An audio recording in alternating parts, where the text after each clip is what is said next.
مساء الخير، ازيكم عاملين ايه؟ النهارده يا جماعه كان مطلوب مني الكيكه الاسفنجيه البيتي، فانا ان شاء الله هعملها لكم النهارده باسهل وابسط طريقه. هنعملها مع بعض النهارده ببيضتين بس. هنعملها دي هتبقى مقاس 16 او 18 زي ما تحبوا حسب الارتفاع. مقاديرنا النهارده سهله وبسيطه جدا ومفيهاش اي حاجه، وهنمشي بالخطوات واحده واحده وهنشوف كل حاجه مع بعض النهارده ان شاء الله. هنبدا بالمقادير. الاول مقاديرنا معانا كوبايه دقيق. طبعا انا بستعمل الكوب المعيار في كل حاجه. اهم حاجه في نجاح الكيك دايما الكوب المعيار اللي بنعاير بيه، نعاير بيه كل حاجه. وانا معاكم اهو واحده واحده. وهنبدا بالمقادير الاول. مقاديرنا كلها سهله وبسيطه جدا مفيهاش اي حاجه. معانا كوبايه دقيق متعدد الاستخدامات، معانا تلت كوبايه سكر كوبايات عادي، معانا بيضتين، معانا معلقه نشا كبيره، معانا معلقه صغيره كيك شيف، ومعانا معلقه محسن، وده الاساسي والمهم يا جماعه في اي كيك اسفنجي، ده لازم يكون معانا. معانا معلقه حلوه صغيره كده من معلقه الشاي دي تكون مليانه. معانا معلقه خل، ومعانا تلت لنص كوبايه ميه متلجه. وطبعا معانا الفانيليا. انا بستعمل الفانيليا السايله يا جماعه، بتبقى حلوه جدا في الكيك، بتحوش الزفاره وبتدي ريحه وطعم حلو جدا. وممكن كمان معايا حاجه تركه جديده النهارده، ممكن نحط معلقه لبن بودر بتدي لها طعم حلو وما بتاثرش عليها في اي حاجه في كيك الاسفنج البيتي ده. هنعمله دلوقتي وهنبدا بالطريقه دلوقتي مع بعض. انا هحط كل المكونات مع بعض زي ما هنشوفها في العجان. بعد كده هرجع تاني اتكلم معاكم على درجه الحراره والفرن وكل حاجه. مش هنقفل، احنا نوقف.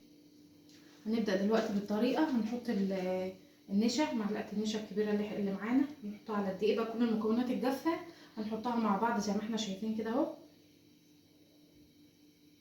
ماشيين بطريقه مبسطه يا جماعه ومفيهاش اي حاجه ومفيهاش اي تعقيدات.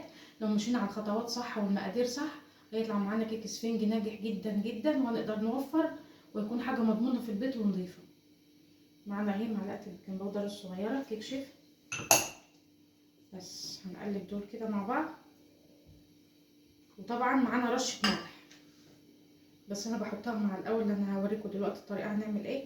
هنحط دول على جنب. نبدا نجيب الحله بتاعه العجان، هنحط فيها البيضتين زي ما احنا شايفين كده. نحط الخل.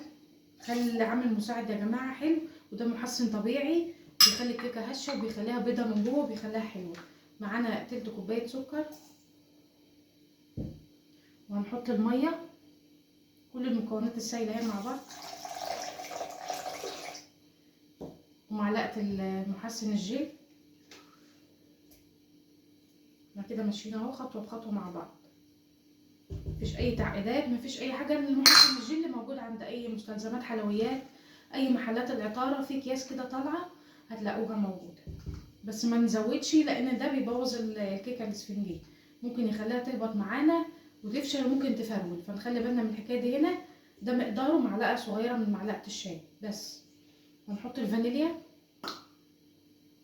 معلقه صغيره بس، ونبدا نشغل العجان وهنرجع تاني. هنضربهم الاول كويس مع بعض لحد ما المكونات تدوب مع بعض والسكر يدوب، وبعد كده احط الدقيق وافضل اضرب فيهم من 7 ل 10 دقايق. ده مهم جدا. ممكن بقى نضرب بالمضرب الكهربائي، بس لازم ومهم جدا يا العجان يا المضرب الكهربائي، ما ينفعش.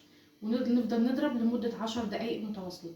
دلوقتي هحطها في العجان واشغلها واوريكم القوام بتاعها بس.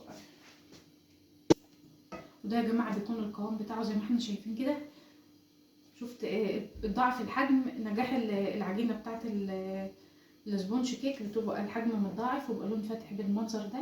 هقلبها معاكم كده اهو، معلش عشان هي مش باينه دلوقتي.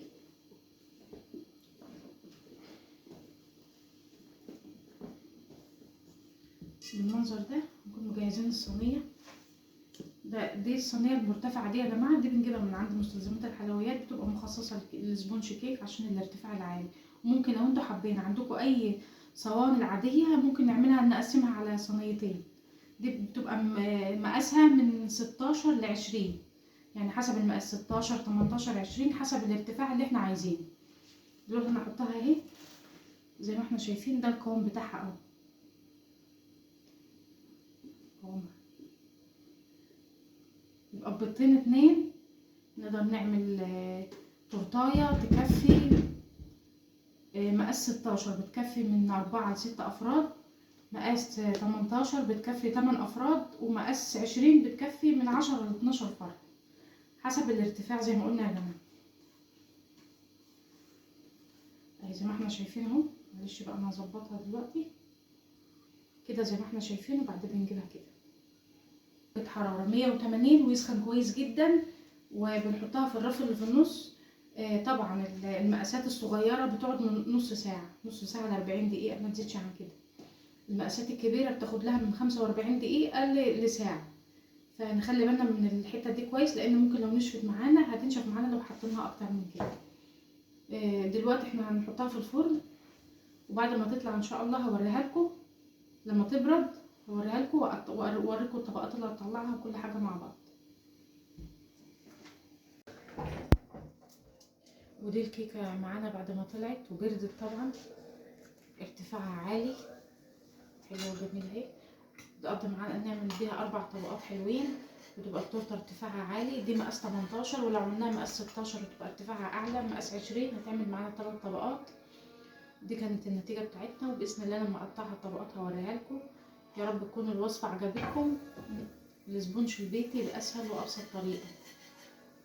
واستنوني في وصفات كتير حلوه باذن الله، نعلم ولادنا وبناتنا وكل الناس اللي حابه تتعلم حلويات باسهل وابسط طريقه.